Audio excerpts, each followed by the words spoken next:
1 Samuel chapter 8. As Samuel grew old, he appointed his sons as judges over Israel. His firstborn was named Joel, and his second was named Abiah. They served as judges in Beersheba. However, Samuel's sons did not follow his ways. They pursued personal gain, accepted bribes, and perverted justice. The elders of Israel gathered and came to Samuel in Ramah, expressing their desire for a king to judge them, like the other nations. This request troubled Samuel, and he prayed to the Lord. The Lord responded to Samuel, telling him to listen to the people's voice, for they were rejecting not just Samuel, but the Lord as their ruler.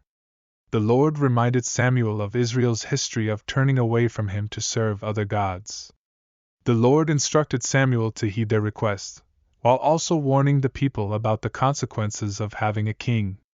Samuel conveyed these words to the people who had asked for a king. He explained that a king would take their sons for his chariots and horsemen, appoint captains over thousands and fifties, and put them to work in various roles. He would also take their daughters as confectionaries, cooks, and bakers. Their fields, vineyards, and olive groves would be seized for the king's use, along with a tenth of their produce. The king would also take their servants, young men, and livestock. Samuel warned that the people would eventually regret having a king and cry out in despair, but the Lord would not answer their cries on that day.